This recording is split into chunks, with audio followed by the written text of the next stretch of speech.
Hello, and you're welcome.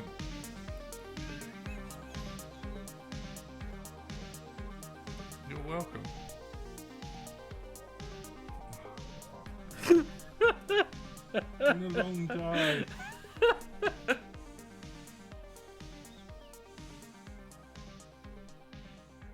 Hello, and welcome to the Lonely Artist Cast. Hello. And now we've got to use that intro because it's just Incredible. It's just filled with me laughing. It's like there's been no time at all. Just straight back to it, smooth. It's like somebody opened the paper storeroom and we're still in there. We should have recorded it in the storage room. Oh, we should have actually. Where we belong. Yeah. Oh well, live and learn. Hi. There's probably still a few sheets of paper that were moved over. I would imagine so. And yeah. I'm Dreams Are Fragile, and I'm joined by It's me, Anaseed. I'm gonna keep going by that name on the podcast because it doesn't matter. I still answer to that name. If someone were to chase me on the street for some reason shouting Anaseed, I'd be like, yep. Right, you've been very, very proactive today. I have. I've been fuck all. I've been fucking on it today. It was that weird energy drink that I brought this morning. I drank that and I was just like, right, I'm on it. I'm going to do all sorts of stuff. More of those, please. Okay, so here's where I'm at with the LAC as a podcast. And I'm going to not explain it for you because we've already had this conversation. More for anyone who's listening. You can think of this as a kind of season 3. Not quite a fresh start because we're still the same two idiots. But... And we haven't technically stopped. Yeah. We just stopped uploading here. So if you're used to the radio show, it's like the radio show, except we won't play any music. Yeah. And no one knows about the radio show because although we uploaded some episodes, we didn't explain or just really haphazardly cut out some music from some episodes and just chucked them up like, there we go, that'll do. I mean, it's like we're on drugs. Like, it really is. It's just shocking. It's just like, I mean, we're not very organised at the best of times, but it is just a fucking shambles. I feel like when we are organised, it's like a fever dream. And just like... Don't like it. One of us will wake up like the next morning and suddenly like there's... piss on everything just to make sure that nothing goes right. Yeah, so if for some reason this is the first episode that you're listening to, we're both artists in some sort of capacity. That's why this podcast started, because we're both artists. Yep. And the whole ethos was a podcast to keep you company while you draw, which to my understanding did happen sometimes. Sometimes people would draw and listen to us ramble about God knows what. But I don't know. I'm gonna see where it takes us with this new. Well, it's not even really new. It's the same. It's the same, but we're older. Yeah. Yeah. I did a drone podcast for 10 years. I got to 500 and something episodes, which is pretty impressive. Yeah, like non-stop.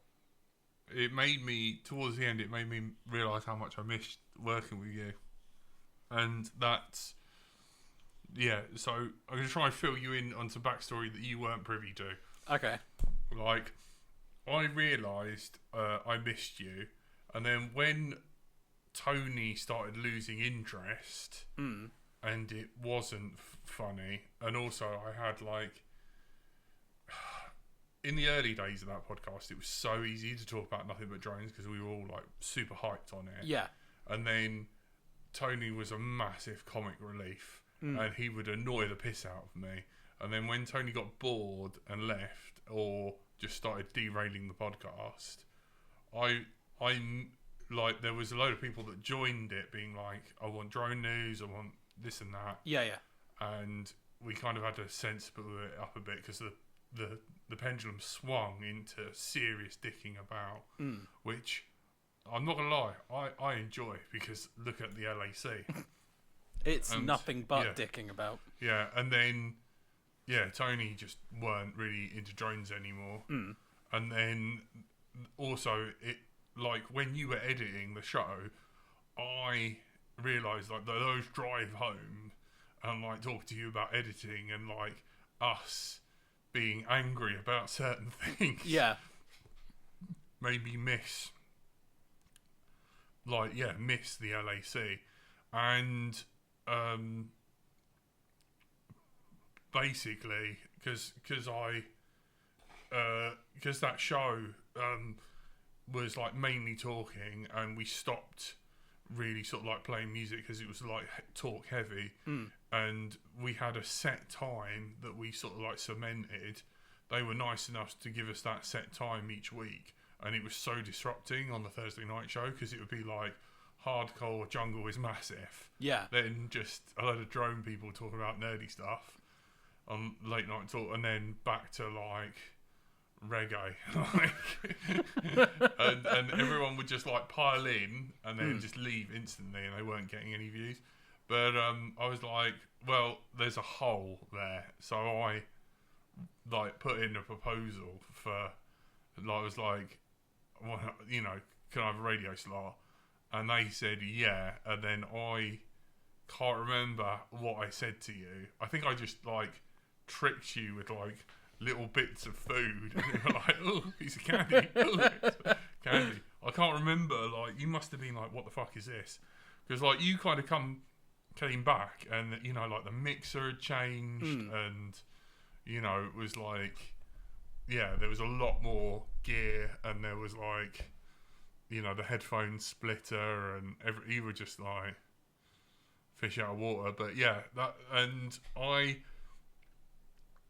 it was a serious thing, like, you know, like the Thursday night show, because like, you know, the BBC had covered it and all this sort of stuff, but I couldn't tell you any of that because I didn't want to stress you out with the autism, and like you just corpse on me and like not do anything or like be totally stressed out.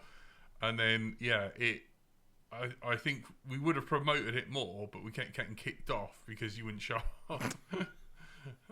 Or you'd forget. There was the one time you forgot. Don't pin it all on me. I know, 2 times you just didn't show up. But yeah, it was hard to be like, no, this is serious. But yeah, it was, that was the sort of like behind the scenes. And they, like all the other DJs, didn't really know that we were going to come on and be like 80s and retro new wave, and yeah. But we didn't even start off retro new wave, did we? No, it was pure 80s. Pure 80s. And then Nightcore once, for some reason. Yeah.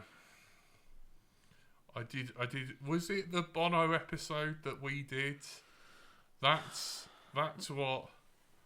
No, remember we were cracking jokes about Bono? Oh yeah. That's what secured us the slot. Really? Yeah, like apparently Dom couldn't breathe because he was like D2 was just like, yeah, when you guys were like, how does Bono change a light bulb? He just unscrews it and then holds it, and the earth revolves around him, screws it back in or something like that. Yeah. And he was dying. He really, your distaste of Bono kind of. That's what cinched it. Yeah, that's what really. So yeah, then we had. Well, every cloud has a silver lining, I suppose. Then D1, who I thought fucking sort of hated us, as we done the whole. You had 2 days of not showing, and we got kicked off, and then invited back, and then I forgot completely. I went to see my mum, and and then he come round, and then turned to us and said, "What was it? I feel like an amateur compared to you two, or something like that." He said that he had imposter syndrome. Yeah, I know. That done me. that totally done me. Because we're just two silly twats. Literally. Yeah. Yeah. So, yeah, that's how we ended up on TTNS. So, yeah, if you want to listen to us, the Thursday Night Show. So, art-wise... Yeah. What's your story from, like... Do you remember, like, when LAC kind of... Yeah, before the you mean radio like show. what? Do you feel like you've progressed anywhere? Have we gotten anywhere? I'd think so. Okay. You have. I haven't. That's half of the people on this podcast then. So yeah, I don't know. I think I've gotten lucky with a few things recently. I've done, well, not recently, since COVID-y times, I guess. And I've been doing lots of stuff, making lots of comics. I've started getting back into photography recently. I've rekindled my love for photography. Did I tell you I got those? You know that Kodak Kodachrome? I shot that Kodachrome in 2009. Oh yeah. Yeah, I got that processed. Oh nice. Was it? It weren't good. Was it not? It's cloudy as shit. I mean, there's one. Oh, well, it was probably out of date, wasn't it? Yeah. Oh yeah, it was. Or expired rather than out of date. Yeah, and you can't get the chemicals to develop it properly. Yeah. So there's like a picture of a girl I took. I think it's like Moo. Yeah. Up by 5 ways, and I can tell where it is. And like her body's come out fine. I can tell that's a girl, but the face is there's just nothing. It's so strange. It is the weirdest. I got in like 2020. I got this this USSR built SLR camera. I think it's from like the 50s or 60s. I put some film in it, and then for some reason I just didn't touch it. I think I may have taken like 1 or 2 photos. So the other week, I took it out with me, and I was walking around, and I looked like the ultimate Brighton stereotype. I had a coffee in one hand, I had a retro camera around my neck, I've got green hair, I was wearing like vintage clothes. I was just like, I feel like a walking stereotype. But I took loads of photos. I haven't got the film developed yet. I keep meaning to do it, and then I just keep not finding the time. But I just really hope it works properly and it's not completely fucked, because it's such a nice camera. It's fine. I know, funny enough, a guy called Leon, and he does camera repairs. Oh, really? Yeah. So I will forward you on to him. He's the guy who developed my photos. Okay. Hopefully it will require no fixing, and it's completely fine, because it looks like it's in good condition. Is it 35mm? It's 35mm, yeah. I was thinking about getting black and white film, because from my understanding that's quite easy to develop from home, but also the idea of doing that absolutely terrifies me, because if I mess that up you can't really undo it. No. So whatever photos I take will be lost, but we'll see. Maybe I'll do it at some point. But it's an annoying time to get into like film photography, because like obviously it's an obsolete format and it's only getting more and more expensive, and it's just like, why have I chosen to get back into this? It's nice though. It is. It's really nice. So we'll see. I will update you once I've got that film processed. I've always been really into like, I'll post like my usual art stuff, but I've always got something secret that I'm doing on the side, and that's what I've been doing recently with photography. Like during lockdown to Electric Boogaloo, I took loads of photos of like all the shops being shut, and I've been posting those, where I've been posting my photography. During when everything was first shot, I'd walk around the streets and take pictures of empty streets. And then it's just weird having people be like, "Oh, it's good that you took photos of this," and I was just like, "But I didn't even like consider that it would be like a good thing to do. I was just like, this is weird. I'm going to take a photo of this. So I need to keep doing that with literally everything, I think. I did like that. It was really disorientating. The whole, like how empty the streets were. Because I remember just before, I think the day before we went into lockdown, we had something to eat, and then we went to the train station, and all the trains were cancelled. Yeah, it was really weird, and the train station was like empty. It was really bizarre, but there wasn't even like any new. It was all just like speculation at that point whether we'd be going into lockdown. It was mad. Yeah, and then like I've got the photo of like the train station. It was completely empty, and I don't know whether you can like zoom in well enough to just see like cancelled, but. Yeah, and it's good that you've got those photos of like where no one's around, and I've got video of like me wandering around where there's hardly anyone out, and like the social distancing and stuff. Because slowly, like the 6, the 2 meter tape. Oh yeah. Like marks are going, and like slowly, the COVID signs are being erased. There is somewhere. I'm not going to say where. Because my ultimate goal is to take the sign, but there was a point where they were putting around.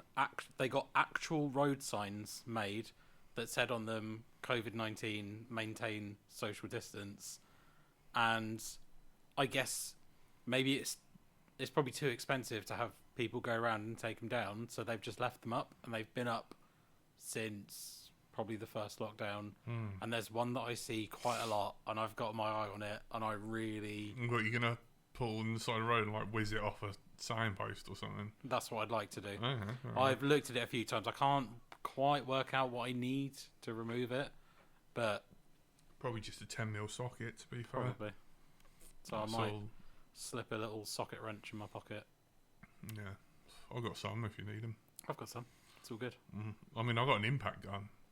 But it makes a bit of noise. But yeah, that's a little bit extreme. I'd like to crack the nuts off it, no matter what. Yeah, I'd like to do it without drawing too much attention to myself. I don't think at the end of the day, I don't think people are really going to care because people want to put in. Yeah, it's not like you're removing key infrastructure. Yeah, exactly. It's not like I'm taking down like an important road sign. It's like people probably don't even realise it's there. Yeah. I'm probably the only person that's actually because I see it all the time. Everyone else probably. You need a white van and a high vis, and then a little hat, and then you could just. I've got. Do what you want. I've got 2 out of 3 of those things. Have you? Yeah, I've got a hard hat. To be fair, I've drawn all over it, but it's only Posca paint will come off, and I've got about 85 high vis jackets. So. Yeah, just need a white van. Yeah, like works van, and then you can just do what you want. Yeah, go get it. Do you want to cover your stuff in the thing? Or shall I say where I am art-wise? Do that. Say where you are, because I think we've covered a lot of my notes. I'm going to therapy. And I've talked about, like the sort of like art stuff. And I think you've blown me away. Like you've kind of turned around because I never thought. I thought I would have had the hole in my arsehole sewn up before you redo this podcast. And I feel like for ages now I've been like sort of really prodding you about it, and you've been like, No, it's because I thought you didn't want to do it. Oh, fine. I felt terrible because I feel like I just abandoned you. Because I had so much pressure. Like the amount of times that people wanted to buy or like get LDO like as some sort of like advertising thing for them and all this sort of shit. Like it was actually quite a fight to keep it independent. But I tell you what, once that market fell out of the drone bubble went pop, yeah, might as well pissed on my hands. It's crazy. It's like, I see it with AI, and you're just kind of waiting for like the AI thing to pop as well. But I suppose there's way more use cases for AI. Yeah, but I think that's a whole discussion for another time. Yeah. But I think there is a bubble, and it will burst at some point. Yeah, Yeah, so during lockdown, we were doing the podcast over StreamYard. Yeah. So we got to kind of like chat to each other. And then you're allowed social bubbles. And because I lived on my own, we were like, let's go to the studio. So I mean that we had a nice walk to the studio.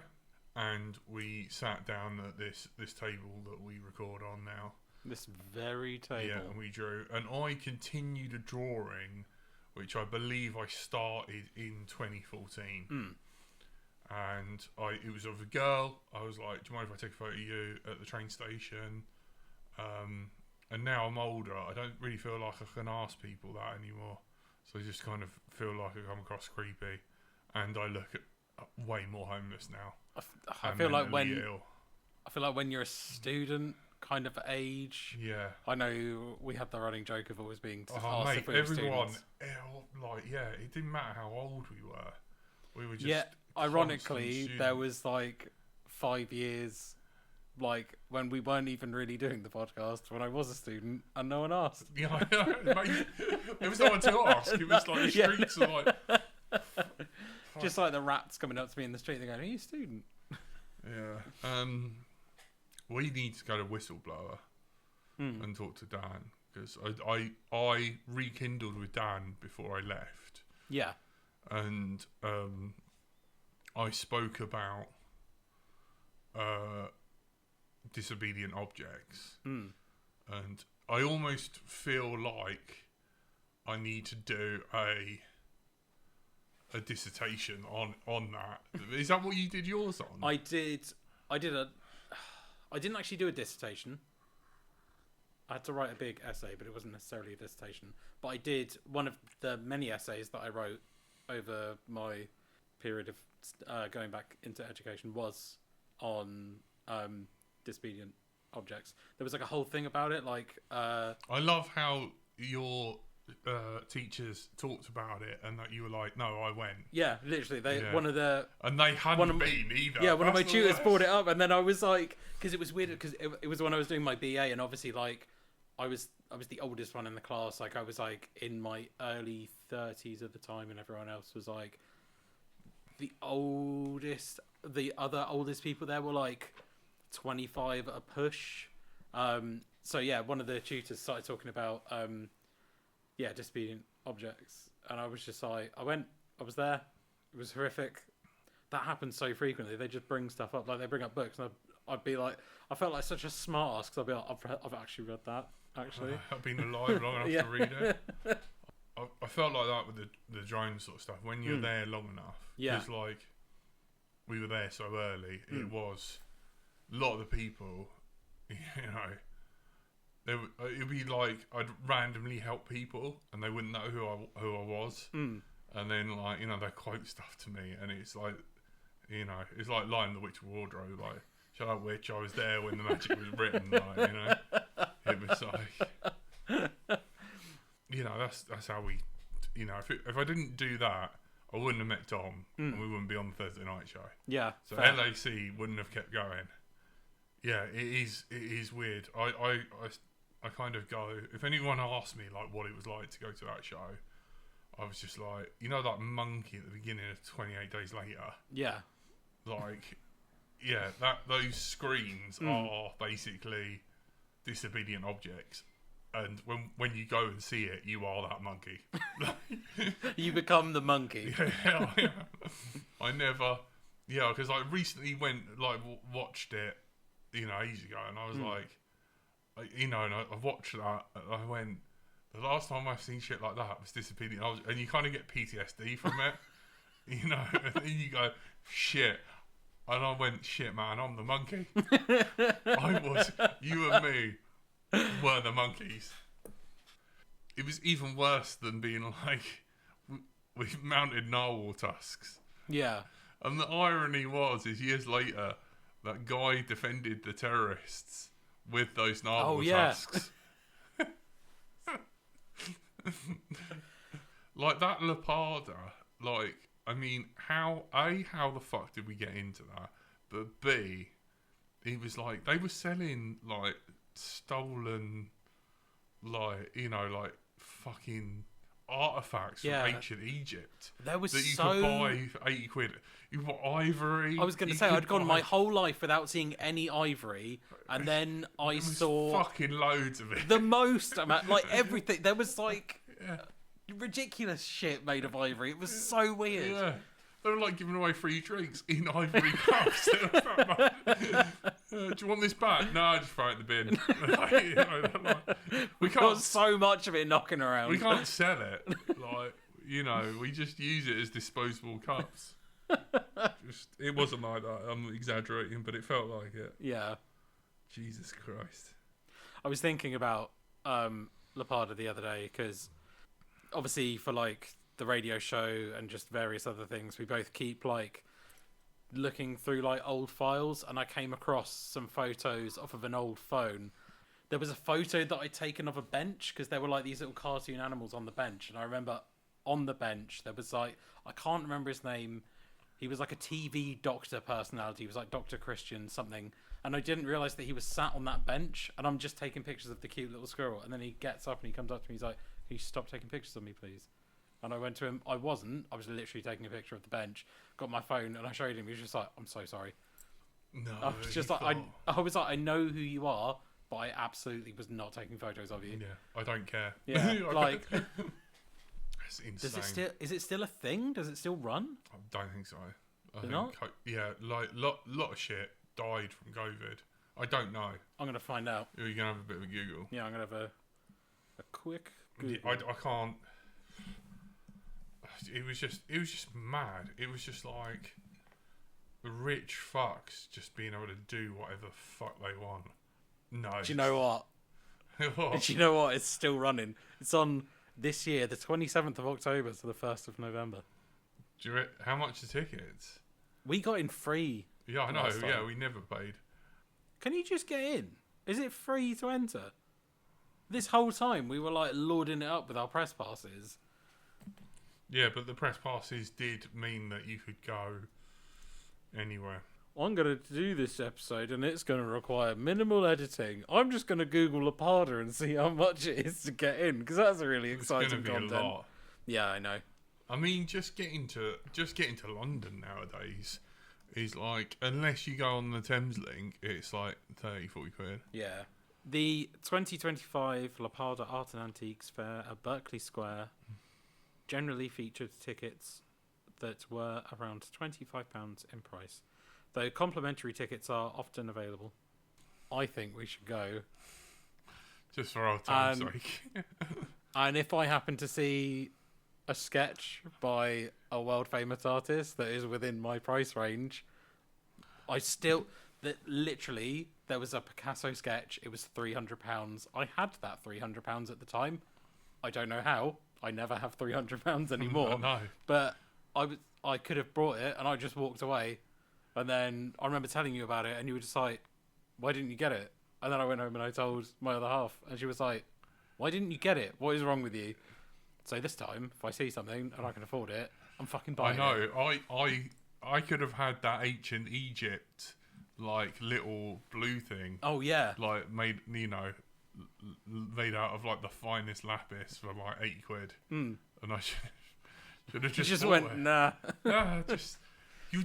The thing is with that was that there were such mental things there that after a while, you just didn't take it in. Yeah. There was like, do you remember the guy with the table of, the table, it just had like a pile of fur on it.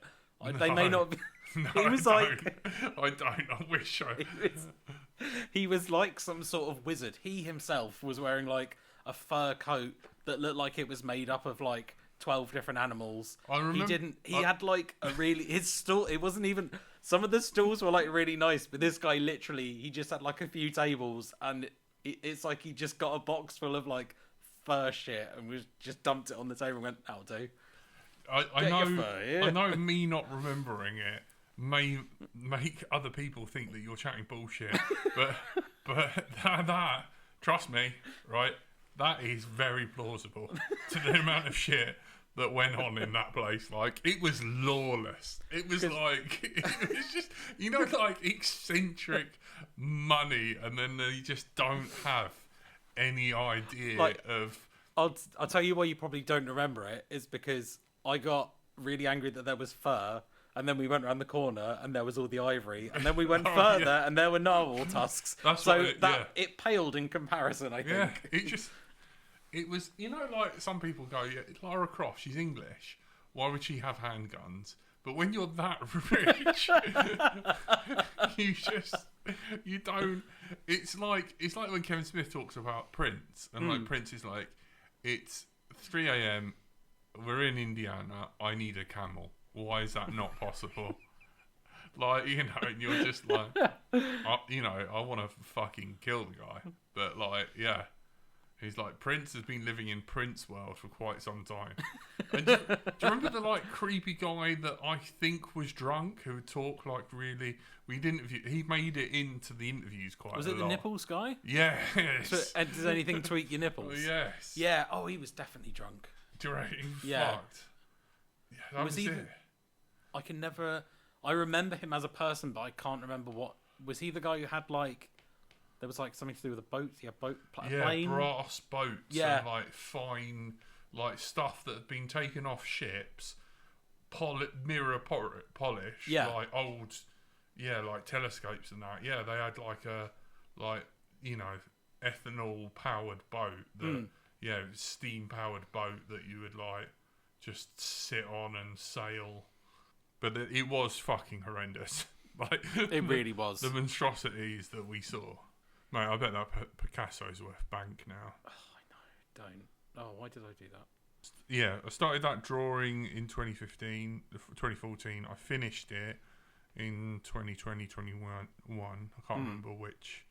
And we were coming down here, drawing at the studio, and killing time. So because we were doing that, then we weren't recording, because we couldn't be asked to lug all the podcasting stuff down here. Yeah. And then, I've struggled to find something to cut my teeth in to draw since. And like you and me started going through old files, but I mean, you saw the vast amount of photos. Yeah. It is unbelievable.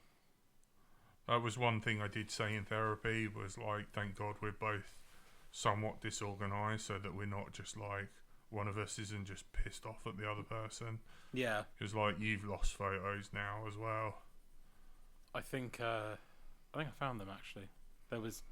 Did I tell you it was like the street art photos I couldn't find? Yeah. I found an SD card, and there's a whole load of photos on there that I used it on my work laptop, and they appeared to be maybe corrupt. So I'm going to try again on my laptop. I'm going to see what happens, but that might be the photos. Oh, yeah. So I could have found them, but the fact that they were just living on an SD card and I wasn't doing anything about it is pretty silly.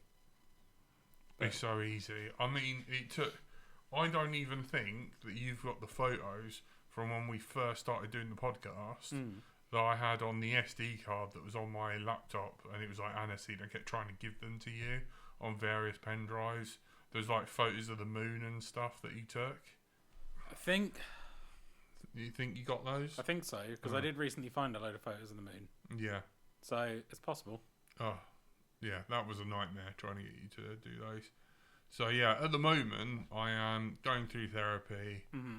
I've got 6 or 7 more things of that, and I'm just doing sort of like colouring in and drawing, and then I'll print a shirt for Reese. Yeah. And that's kind of where I'm at. But out of the 11 weeks that we are in this year, we've gone to the studio. This will be our second time. I know. It has been It's quite a busy year for me. I can take it. Now. Yeah, I can take it, man. You know, the fact that you're doing the podcast again is unbelievable. So yeah, that's where I'm at. That took such a tangent. That was unreal. I don't know how we ended up really getting Right. onto Lapada. Yeah, what's our segment? Yeah, right. So I'm trying to be a good little podcaster and introduce segments. You may not have really noticed for the past however many minutes, half an hour, 40 minutes, whatever, but I promise you, there were segments and we went through them. I want to introduce a question segment because they're always fun.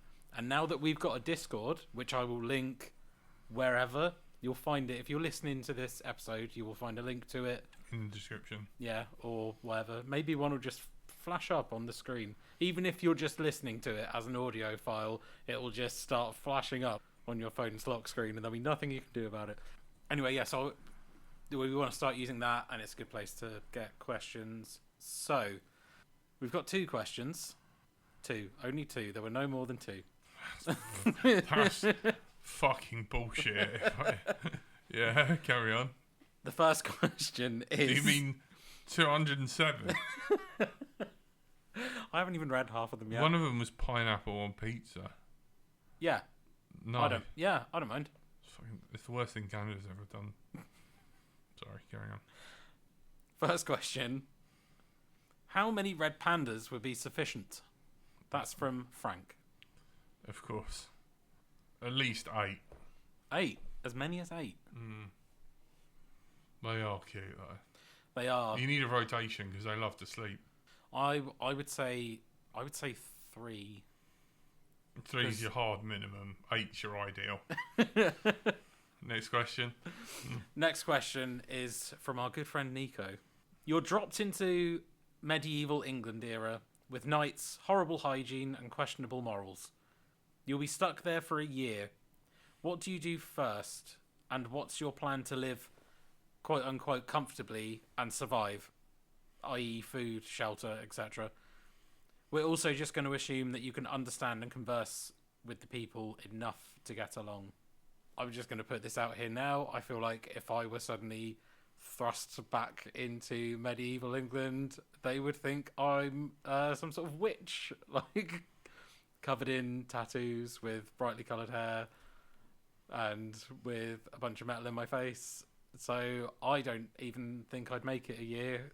I think I'd just be instantly burnt at the stake.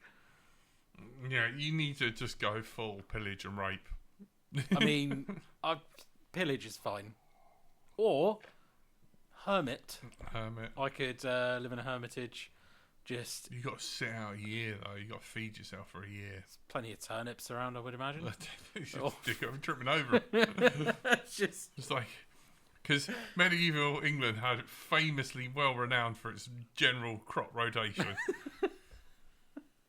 I'm sure, like people lived. There must have been something to it. Yeah, and fucking long barrows and stuff. Like it's medieval England, mate. They grew vegetables. I'd be able to eat vegetables. It'd be fine.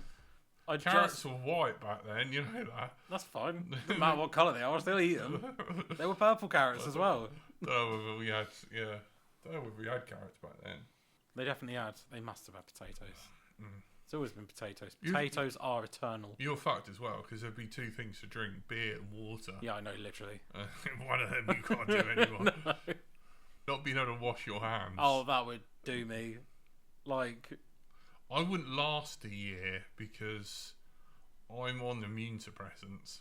So I've got to get through not dying of an infection, then my insides killing me with no medication.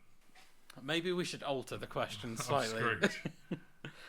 What if we went back in time and we didn't have... The ailments. Yeah, the ailments. Yeah.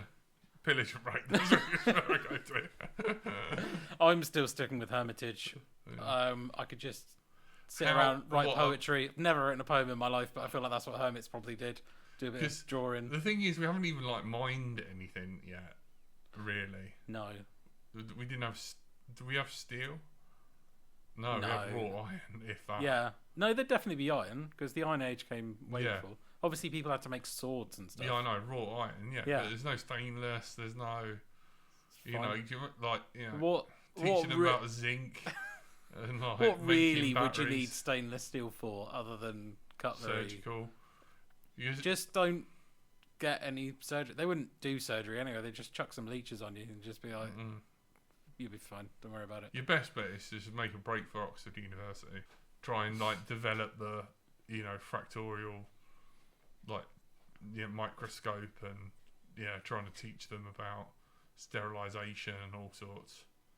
That's the point, actually. You could just could just go back and just info dump a load of stuff on them. Be like, look, here's how this works. Here's how this works. Which I think would maybe just result in you being burnt at the stake again. Yeah. But you never know. They might take it on board, especially if you manage to break into Cambridge. If someone gave me an infinite amount of money, what the film that I'd love to make the most of would be a film where you send someone back, an ordinary guy time travelling back to, like, say, the Second World War. Yeah. And that person with all their info, and, like, you know, they're like, who should we send back? And they, you know, it's like historian. Like, you tell the, like, just all the little things that you could do to be like an imagination of, like, the ultimate advantage for the Allies. Because I think that would be quite good. Just be like, time travelling historian. Yeah, just be like, no, listen to the jet engine guy, and then, like, make tweaks to, like, the thing, and be like, this is how you make nuclear weapons, and you need a load of heavy water, and you need to bomb this, and that to slow them down, and, like, and all the, and just be like, you got to flatten Norway. just how different it would be. I think it'd be pretty good. The Allied advantage film. Yeah. And then Axis of advantage. And then you could do another one, like, you know, Terminator 2, where a bad person goes back and they're trying to out-advance the Germans. And then it's a war between the... And then do a third one where they send someone back who's just got not really much knowledge about World War II. Yeah. It's just a guy who goes back. Just like, I know Hitler was bad. I don't even know what else happened. I think that would actually be really funny. Just a guy, like, they send someone back because they mistake him for someone else, and they're just like, he'll be able to stop the war. And he's just like, I don't know what's happening. Like, who are these people? Like, what are these names? Yeah. Well, that could be another version of it where the historian's, like, buffing up on, like, key knowledge. A normal bloke does an education montage. Yeah, but a normal bloke does, like, a Philip Fry and just accidentally gets teleported back, and the one chance he's not very good. And he's like, this random guy gets sent back, and then it cuts to just like like a montage of this guy, like, really intensely, like, reading books and taking notes. Right, next question. We gonna do one of the other ones? Yeah. All right, fine. I don't want to get through them all, just in case we don't ever get any more ever. That's my worry. It'd be a miracle if we actually do another episode, because you know what we are like. That's very true. This is another one from Frank. What's the best conversation starter when you're in a broom cupboard? We weren't in a broom cupboard for a start. It was a paper store. If that's the case, then I would say the best conversation starter when you're in a broom cupboard is, hello, and you're listening to the Lonely Artist Cast. Very badly. It's the 128. How many times do you reckon we recorded and then re-recorded the first episode? I hate to think. Yeah, I don't even know. So many times. Like, an unreal amount of times. We just kept fucking up. I mean, it was so hard back then. Yeah. Like, trying to talk in front of microphones and stuff. We just ignore them now, but back then it was like the worst thing in the world. It was just hard for me, full stop, just trying to talk. I just couldn't do it. Bless you. I know. You got there in the end. Yeah, how times have changed. Anything else? No. Any other? What were the segments, just so we know? I'll tell you what the segments were. We did them all, just not necessarily in the correct order. We've got intro, some sort of art discussion, talk about where we've been, radio show, questions, if any. Oh, amazing. So, yeah, we covered everything. Holy shit. I'm proud of us. And I'm going to be really regimented, and that's the format, more or less, that we're gonna stick to from here on out. Cool. Because we will do more episodes. Thank you. You've been listening to the Lonely Artist Cast. You've been joined by my favourite manservant from the future. Good. I was going to say good evening then, like we're on the fucking radio. It is good evening, though. Oh, well, yeah, for us it's good evening. Thank you, and good night.